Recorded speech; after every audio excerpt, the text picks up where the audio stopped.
인류 역사를 통틀어서 전쟁이 없었던 때가 없다라고 합니다. 지금도 전쟁이 계속되고 있죠.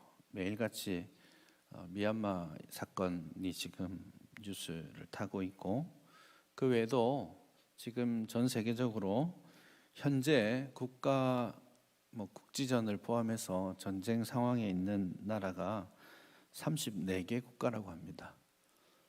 34개 국가가 오늘도 지금 싸우고 있고, 그리고 막 서로 간에 지파 간의 분쟁이나 이런 거 치면 현재 시점에 65개 나라가 지금도 싸우고 있다고 합니다. 이 전쟁이 아주 일상화되어 있죠. 전 세계 역사에서요. 보통 그런데 이 전쟁을 할 때 자기가 옳고 남이 그르다라는 주장을 하기 마련이고, 그러기 위해서 일반적으로 소위 성전, 거룩한 전쟁을 선포하는 그런 경향이 있죠. 조금 오래된 이야기이지만 9.11 테러 사건이 있었잖아요.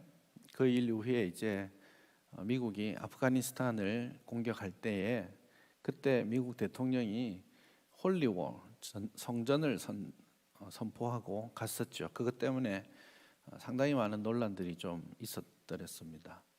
근데 그건 미국만의 문제가 아니고 아프간에서도 전쟁을 할 때 곧잘 이 이슬람들이 전쟁을 선포할 때 성전을 선포하는 경향들이 있습니다. 그래서 여러분 지하드라는 표현을 아실 텐데요. 거룩한 전쟁이라는 뜻은 아닙니다. 그건 막 공격한다 그런 의미이긴 한데, 그런 지하드를 선포하고 그 전쟁에 임하면, 예를 들어서 그 전쟁에 죽게 되면 나중에 이제 천국 가가지고 엄청난 보상을 받는다, 이런 류의 교리적인 가르침이 있습니다. 그러다 보니까 그 청년들을, 젊은이들을 막 이 전쟁터로 이끌기 위해서 이슬람도 곧잘 거룩한 전쟁을 선언합니다. 성전이죠. 사실 그 성전이 2001년도에 시작됐는데 불행하게도 아직도 안 끝났습니다. 지금 미국과 아프간 전쟁은 아직도 전쟁 중에 있습니다. 공식적으로는 우리나라도 사실은 휴전 중에 있으니까 전쟁이 끝난 그런 나라라고 말하기는 어렵겠죠. 아무튼 자기의 어떤 필요를 따라서 하나님의 말씀을 들고 와서 소위 말하는 성전을 선포하는 것이, 글쎄요, 오늘날 가능할까? 오늘날 이 땅에 어떤 나라가, 어떤 단체나 사람이 하나님의 말씀을 들고 상대방을 적으로, 악으로 이렇게 간주하고 이것이 하나님의 전쟁이다, 거룩한 전쟁이다, 이렇게 말을 할 수 있을까? 사실 이것은 학문적으로 생각할 때에도 그것은 성경적이지 않습니다. 지금은 그렇게 말하는 것은 어렵습니다. 그러나 지금 오늘 본문을 읽을 때는 그 성전이라는 개념을 좀 가지고 이 본문을 읽으실 필요가 있겠습니다. 오늘은 8장부터 9장 16절까지의 이야기들을 가지고 말씀을 나누게 될 텐데요. 실질적으로 유대인들과 아말렉, 하만과 그 일당들, 그리고 무르드게와의 싸움 이야기가 여기에 나오고 있습니다. 전체적으로는 8장 이 시작되는 이 시점은 3월입니다. 그래서 9절을 보시면 시완월 곧 3월 23일에 이렇게 나와 있죠. 3월 달에 이 일이 있었습니다. 보통 여기서 말하는 3월 달은 지금하고 비슷합니다. 우리나라로 치면 한 5월 중순 정도라고 보시면 되겠습니다. 그래서 한 5월에서 6월 그 사이쯤에 하고 12월까지 가는 거죠. 유대 달력에서 12월은 우리나라로 치면 2월입니다. 그래서 2월 중순까지, 지금 우리로 치면 5월 중순부터 2월 중순까지의 일들을 지금 이 8장과 9장이 담아내고 있습니다. 그리고 그것은 우선은 하만을 공격하는 것에서부터 시작해서 하만의 그 가족들, 그리고 하만과 함께 결탁하여서 유대인을 진멸하기를 원했던 그런 대적자들, 그것이 누구였든지 간에 그 대적자들에 대한 유대인들의 공격, 이 전쟁 이야기가 포함되어 있습니다. 이제 7장에서 모르드게가 이미 죽었습니다. 7장 9절을 보시면 모르드게가 자기가 세워놓았던 높은 장대에 자신이 달려서 죽게 되는 상황이 이미 나왔습니다. 그래서 결국에는 모르드게는 물리쳤지만 그 다음 문제가 남아있죠. 어떤 의미에선 실질적으로는 에스더는 이제 살아남았다 이렇게 볼 수 있겠는데, 그럼에도 불구하고 유대인을 죽이고자 했던 왕의 조서는 여전히 남아 있습니다. 왜냐하면 지금 모르드게 그 하만이 죽게 된 이유가 자신이 조서를 쓰고 유대인을 죽이려고 했던 정치적인 목적, 그것 때문에 죽게 된 것이 아닙니다. 이 하만이 죽게 된 것은 대단히 개인적인 이유로 죽게 됐습니다. 이것은 뜻밖의 전개된 상황입니다. 그래서 왕이 내 앞에서 내 아내를 겁탈하려고 하느냐, 이 말 한마디에 모든 것이 정리되어 버렸죠. 그래서 정치적인 이유가 아니라 윤리적인 개인적인 치부, 잘못됨, 이것으로 이제 죽임을 당했던 것이죠. 그래서 하만이 세워놓았던 이 정치적인 조서, 이것은 여전히 유효합니다. 게다가 에스더서에서 반복적으로 말하고 있는 것은 왕이 내린 조서는 그 누구도 바꿀 수 없고 심지어는 왕조차도 변개할 수 없다, 이런 규정이 지금 전체를 지배하고 있습니다. 그러니까 이미 1월 13일에 조서가 발표가 되었습니다. 1월 달에 처음에 하만이 썼던 조서 3장에 나옵니다. 3장에 나와 있는 그 조서는 여전히 유효하고, 거기에 따라서 하만은 지금 없지만 유대인은 죽게 되는 상황이 여전히 남아 있습니다. 이것은 단순하게 수산성의 문제만은 아닙니다. 우리가 지금 에스더서를 읽으면서 별로 안중에는 없지만 여기에 죽임을 당할 유대인 대상에는 저기 예루살렘으로 돌아가서 믿음의 공동체를 세우고 있던 그 사람들, 스룹바벨 공동체, 그리고 하나님의 언약 백성들도 여기에 포함되어 있다라는 거죠. 그래서 본문이 강조하고 있지는 않지만 어쨌든 이 싸움으로 말미암아서 예수 그리스도께서 오시는 길을 막아 세우고자 하는 그 사탄의 계획가 지금 이제 좌절되어야 하는 상황이 벌어지게 되는 것이죠. 그래서 이 8장의 전반부가 가지고 있는 가장 중요한 관심은 유대인의 구원에 있습니다. 그래서 우선적으로는 정말 아이러니하게 8장에 와서야 에스더가 모르드게와 자신의 관계를 말합니다. 그리고 내 민족을 살려달라고 했지만 하만이 죽을 때까지 그 민족이 누구인지조차 서로 말하지 않았었어요. 그게 중요한 이슈가 아니었기 때문에. 하지만 이제는 자신이 유대인이라는 사실을 이제 왕 앞에서 고하게 됩니다. 그래서 하만이 죽이려고 했던 민족이 유대 민족이라는 사실을 이제서야 왕이 알게 됩니다. 왕은 사실 하만이 죽입시다 했을 때에 어느 민족인지 묻지도 않았어요. 왜냐하면 엄청난 뇌물을 받았기 때문에 어느 민족이든지 상관없었어요. 자기한테 유익한 일이 있으니까 그 민족을 없애자고 했었던 것이죠. 이제 그 민족이 다름 아닌 에스더의 민족이고 유대인이라는 사실을 본문에서 이제 알게 됩니다. 그리고 에스더가 다시 왕 앞에 엎드려서 눈물로 고합니다. 3절을 보시면 에스더가 다시 왕 앞에서 말씀하여 왕의 발 앞에 엎드려 아각 사람 하만이 유대인을 해하려 한 악한 꾀를 하기를 울며 구하였다. 그렇게 이야기하고 있습니다. 이때도 에스더가 지혜롭게 이야기한 겁니다. 제가 지난주에 말씀드렸듯이 이 조서의 근본적인 책임은 누구에게 있는 겁니까? 왕에게 있는 것입니다. 그런데 왕의 조서라는 말을 자체를 전혀 하지 않습니다. 아각 사람 하만이 유다인을 해하려고 한 악한 꾀라고만 이야기합니다. 그래서 왕의 심기를 건드리지 않기 위해서 대단히 지혜롭게 이야기하고 있습니다. 사실 왕은 별로 관심 없었던 주제입니다. 이제 좀 불편합니다.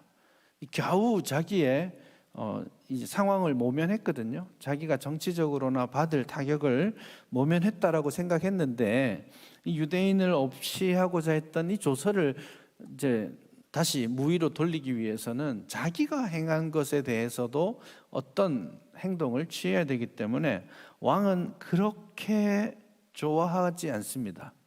그래서 이 에스더 때문에 어쩔 수 없이 지금 휘말려 가고 있다라는 느낌을 저는 받습니다. 그래서 왕이 울면서 에스더가 울면서 이야기하니까 이 에스더를 향해서 다시 귤을 내밉니다. 왜냐하면 3번이나 에스더 너의 소청이 무엇이든지 심지어 나라의 절반이라 할지라도 내가 줄게라고 아주 막 허세 있게 그렇게 말을 했기 때문에 어쩔 수 없이 그의 소청을 다시 듣게 되는 것이죠. 그러면서 본문 5절 말미에서도 똑같이 이야기하죠. 아각 사람 함므다다. 여러분 이거 잘 기억하셔야 됩니다. 본문에서 하만을 단순하게 이야기하지 않고 갑자기 아각 사람 함므다다의 아들 하만이라고 다시 말하고 있다는 것을 우리가 주목할 필요가 있습니다. 왜냐하면 아각 사람 함므다다의 아들, 이 표현은 이 하만의 계보를 이야기하는 것이고 이 전쟁의 근본적인 시작이 사실은 사무엘상에서 있었던 진멸 전쟁과 관련된다라는 것을 이야기하는 것이죠. 그래서 5절에서도 이 함므다다가 유다인을 진멸하려고 꾀하고 쓴 조서라고 언급하고 있죠. 그것을 제발 철회시켜 주십시오라고 요청합니다. 철회할 수 없습니다. 근데 철회시켜 달라고 지금 요청하니까 이 왕이 조금 짜증스럽게 지금 이야기합니다. 이미 하만이 나무에 매달렸고 그 집을 너에게 주었지 않느냐. 그렇게 짜증스럽게 이야기하고 8절에 보면 이렇게 말합니다. 너희는 왕의 명의로 유다인에게 조서를 뜻대로 쓰고 왕의 반지로 인을 쳐라. 그렇게 이야기합니다. 그러면서 왕의 반지로 인친 조서는 누구든지 철회할 수 없음이니라 라는 말을 덧붙이고 있죠.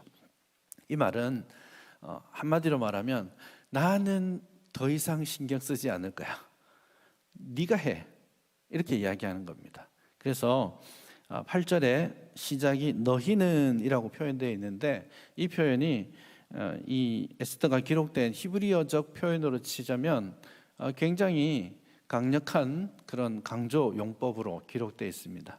그래 너희들이 그러니까 너가 해. 난 이제 안 할 거야. 이런 차원으로서 왕이 자신의 귀찮은 더 이상 관여하고 싶지 않는 그 마음을 표현하고 이제 무대에서 빠지게 됩니다. 첫 번째 조서가 생기고 나서 60일 그리고 10일 더 하죠.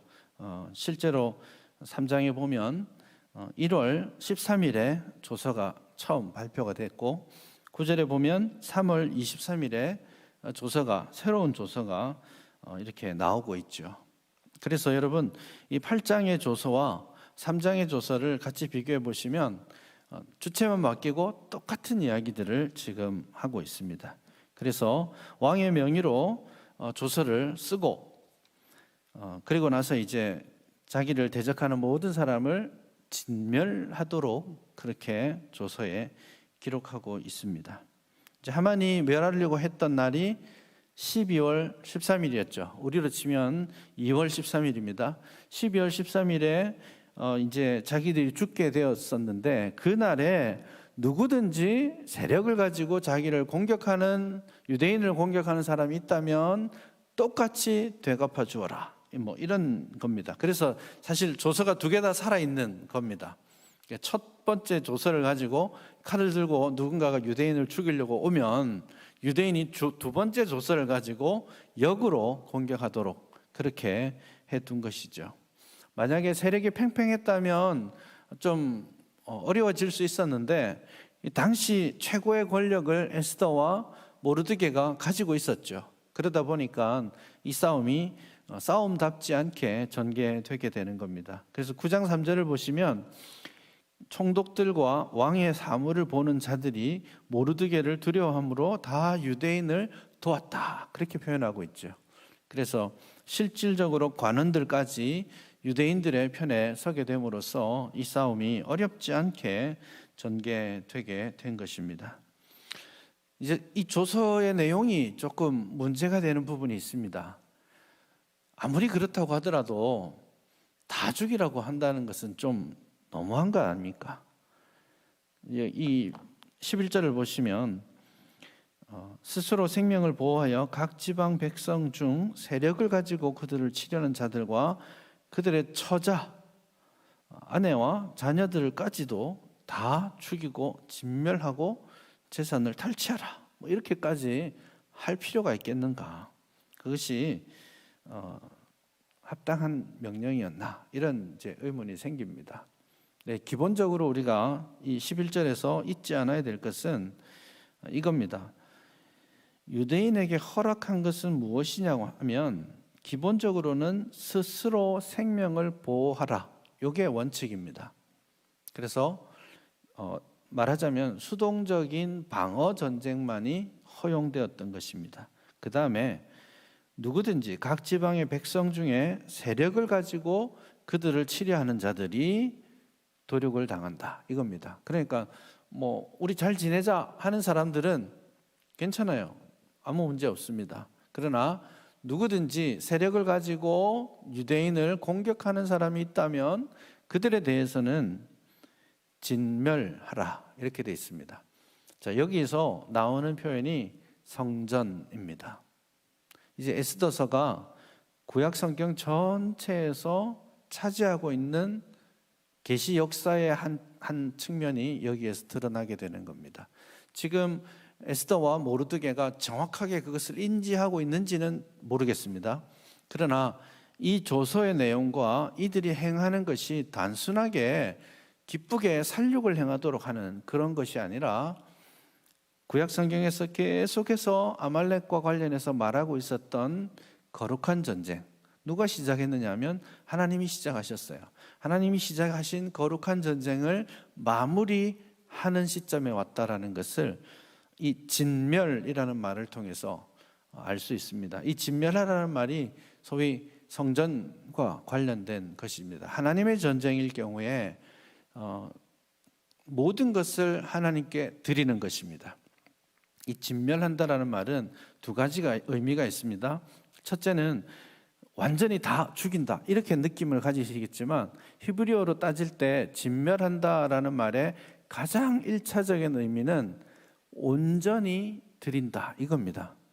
그래서 철저한 헌신을 말할 때에 이 케렘이라고 말하는 진멸이라는 표현을 쓰게 됩니다. 왜 온전히 드리는 것이 진멸이냐면 내가 이 전쟁을 하는 것이 아니라 하나님께서 이 전쟁을 하신다라는 것을 고백하는 거예요. 예를 들어 보자면요, 여리고성 전투가 있었지 않습니까? 이스라엘 백성들이 한 일이 무엇입니까? 매일 한 바퀴씩 돌고 마지막 날에 7바퀴 돌고 고함을 지른 게 답니다. 고함을 지르니까 그 튼튼했던 성읍이 와르르 무너지고 그냥 게임이 끝나버렸습니다. 그리고 그 여리고성에서 있었던 모든 것을 진멸하고 하나님께 바치는 거예요. 그리고 여리고성에서 취한 어떤 것도 개인이 가지면 안 됩니다. 그래서 그것을 취하였던 아간이 심판을 받게 되었던 것이죠. 그게 진멸 전쟁의 기본입니다. 내가 노력해서 전쟁을 했으면 그 탈취물을 내가 가지는 게 정상입니다.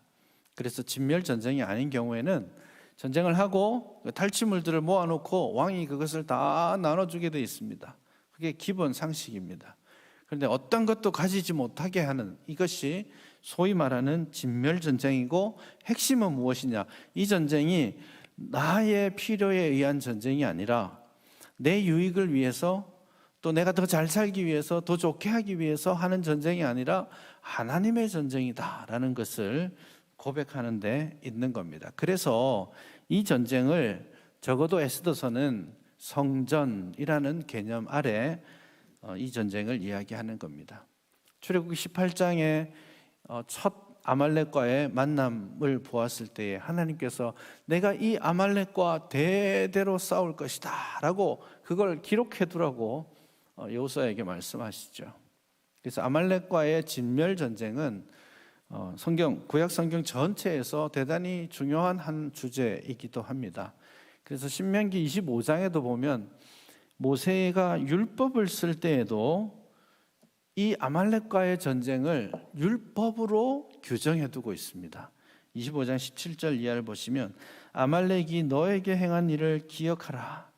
그러므로 내 하나님 여호와께서 내게 주어 기업으로 얻게 하시는 땅에서 내 하나님께서 내게 안식을 주실 때 너는 아말렉의 이름을 천하에서 도말할지어다. 너는 잊지 말지어다. 굉장히 강조한 겁니다. 그래서 아말렉과의 전투, 아말렉을 진멸시키는 것이 하나님으로부터 시작된 전쟁이었던 것을 이야기하는 것이죠.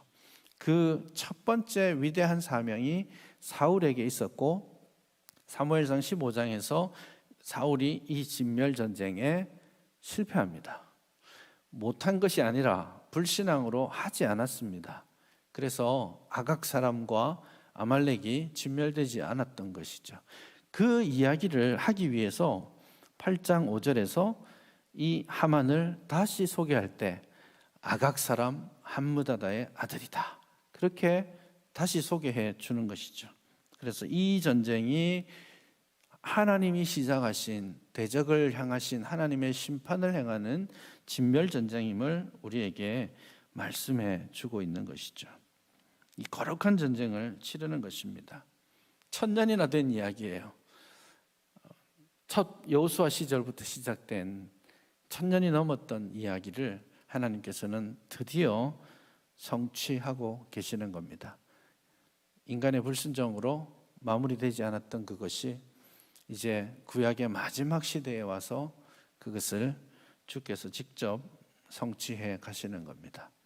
그래서 이 진멸 전쟁이기 때문에 9장에 가면 실제로 모든 것을 도륙하고 재산을 탈취해라 이렇게 말을 했지만 9절에서 이제 12월 13일, 14일에 걸쳐서 이 전쟁을 치르는데 진멸한다라는 말을 반복적으로 이야기합니다. 그러나 한 가지 사실을 반복적으로 우리에게 알려주는데 그것이 10절, 9장 10절을 보시면 제일 뒤에 그들의 재산에는 손을 대지 아니하였더라 그렇게 말하고 있죠.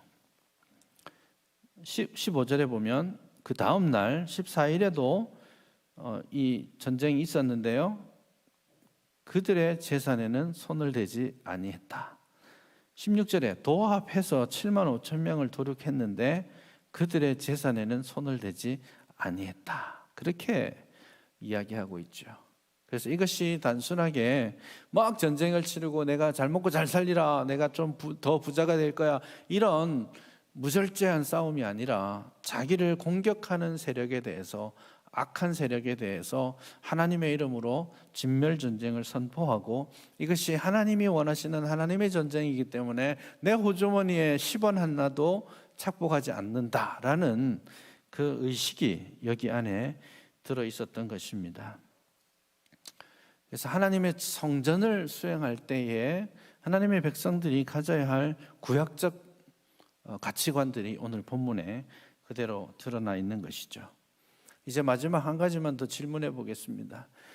처음에 오늘날 이 땅에서 어떤 사람이나 어떤 국가나 단체가 상대방을 완전한 악으로 규정하고 성전, 하나님의 전쟁을 선포할 수 있느냐?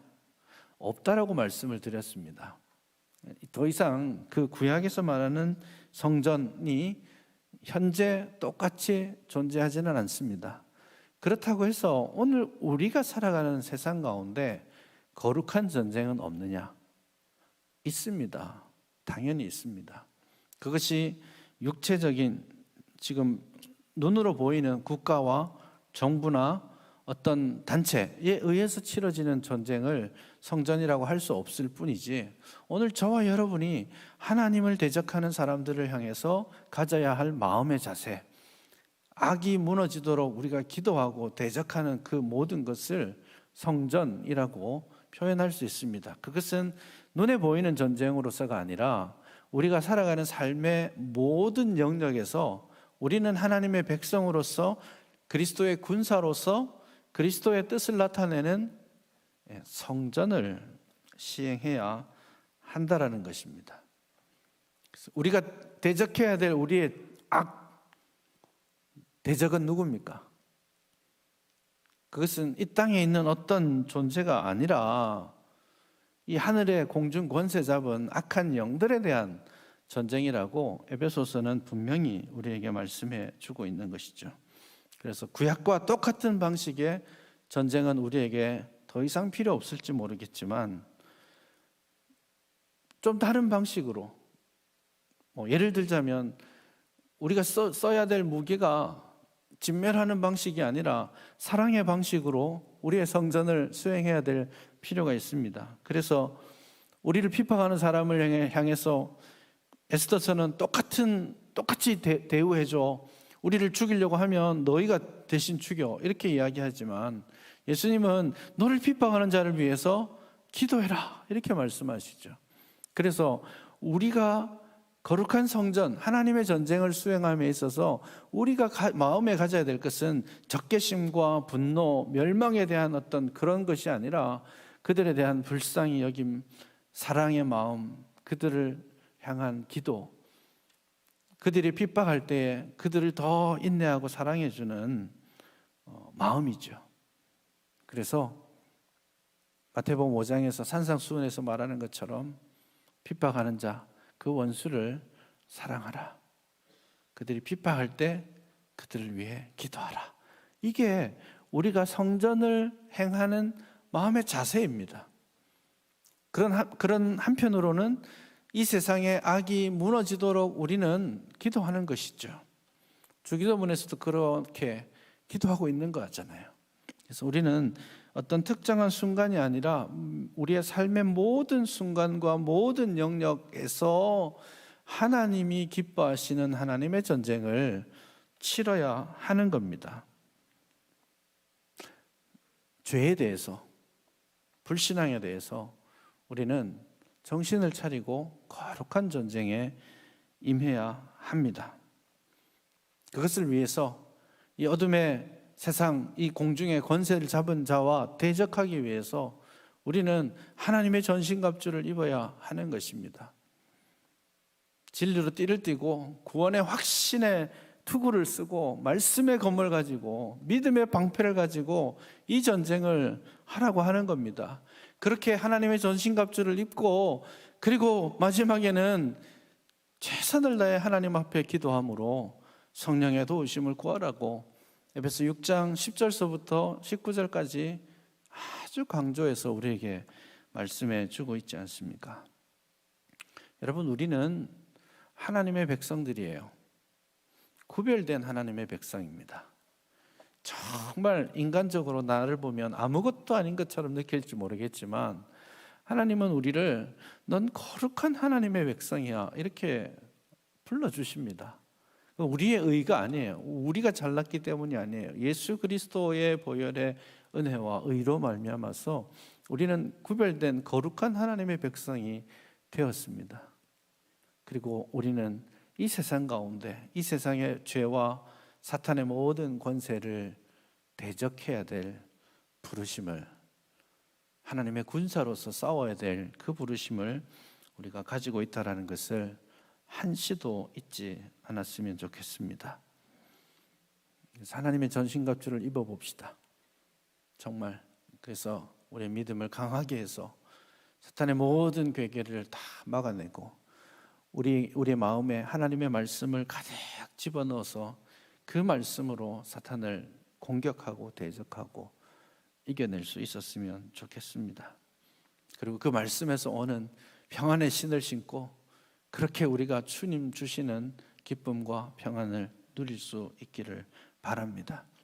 우리 앞에 그 성전이 지금 있는 겁니다. 그 성전을 우리가 잘 치러냈으면 좋겠습니다. 오늘 에스더서가 우리에게 이 성전에 대해서 가르침을 주고 있어요. 그래서 우리 앞에 있는 사탄을 대적하고 그리고 원수를 대적하는 그 부르심이 있다.